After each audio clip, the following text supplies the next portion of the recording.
Caramba, y tener que regresar. Llegué al pueblo cuando el sol estaba en el cenit. El calor, con gran facilidad, evaporaba la humedad de la nocturna lluvia anterior.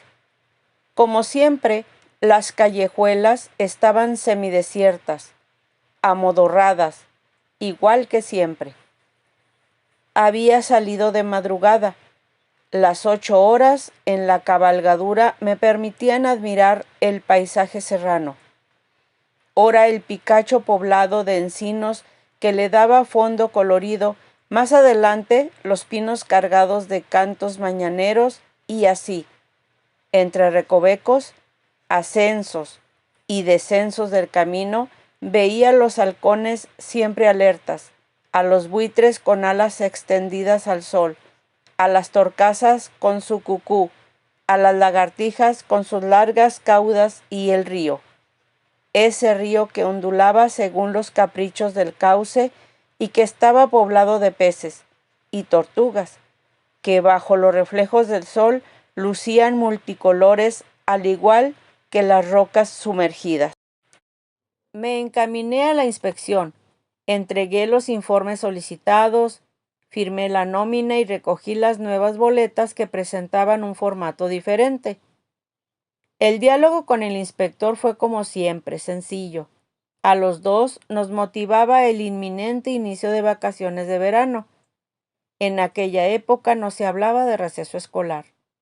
Yo tenía mis planes. La capital del estado me esperaba, donde continuaría los cursos en la normal superior. El inspector me halagaba, ya que según él, muy pocos maestros de aquellas recónditas regiones se preocupaban por seguir los estudios después de la normal básica. Al cabo de un rato me despedí. El camino es largo, le dije. No quiero llegar muy noche a la ranchería.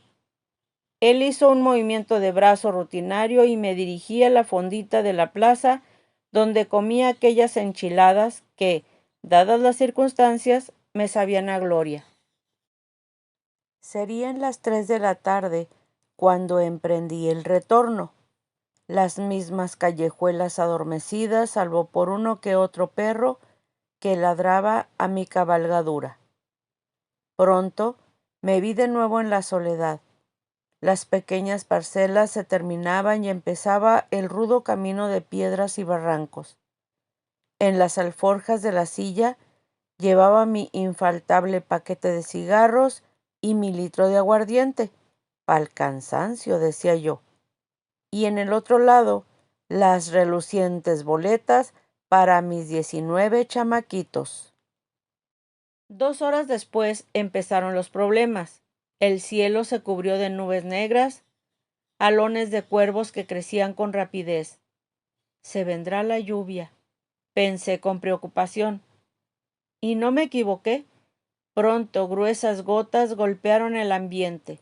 Mi leve rompevientos se empezó a cubrir de manchas que indicaban la fortaleza de la humedad. El viento se tornó fresco. Ajusté el barboquejo del sombrero y me resigné.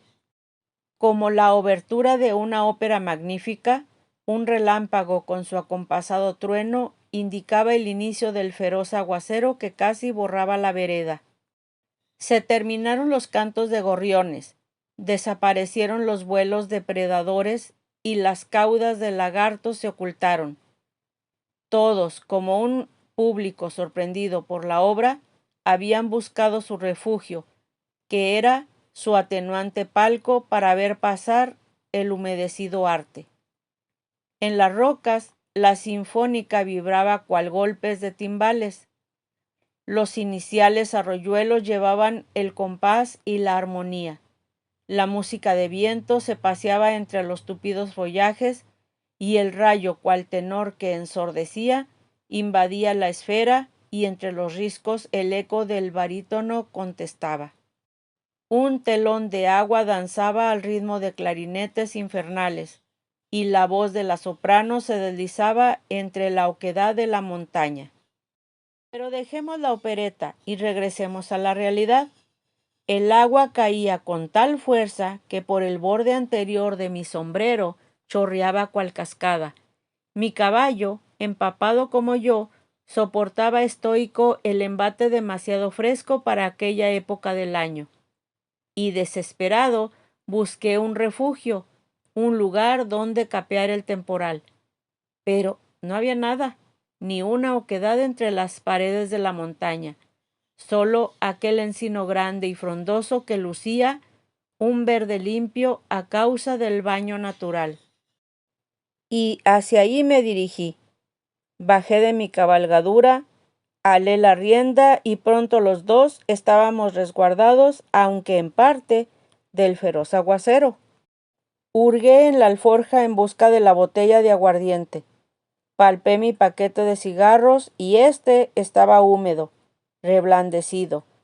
Me acordé de las boletas de flamante formato y pronto las saqué. También estaban un poco mojadas, pero nada de qué preocuparse. Así que bien envueltito el paquete me lo metí entre el cinturón y el ombligo. Así estarán más protegidas, me dije.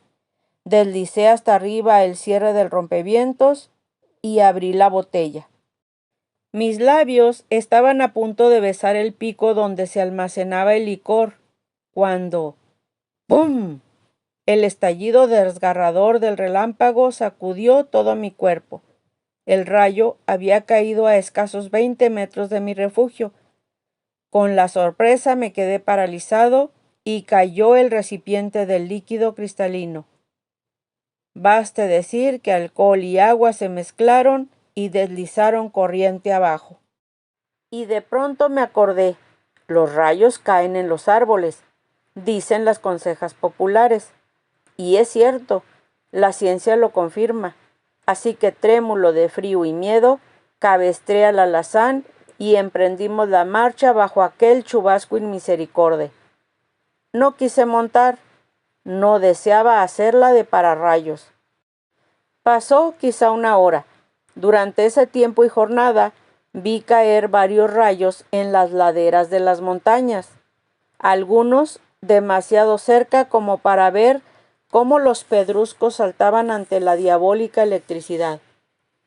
Qué rugido tan terrible dejan escapar los rayos y cuán lúgubre es el eco que se refleja en los faldeos de la sierra. Como dije, al cabo de una hora, el aguacero amainó. Los relámpagos se fueron alejando y el rumor de los truenos se iba perdiendo en la distancia. Pero entonces el otrora feroz torrente se convirtió en una insistente lluvia clásica de verano. El chipichipi era constante, pertinaz mientras la luz del día lentamente se diluía, ayudada por las nubes que cerraban el infinito. Monté al alazán y resignado, continué mi marcha hacia mi destino que bajo la lluvia se antojaba muy lejano todavía. El río iba crecido. El antes cristalino ahora estaba turbio y rugiente.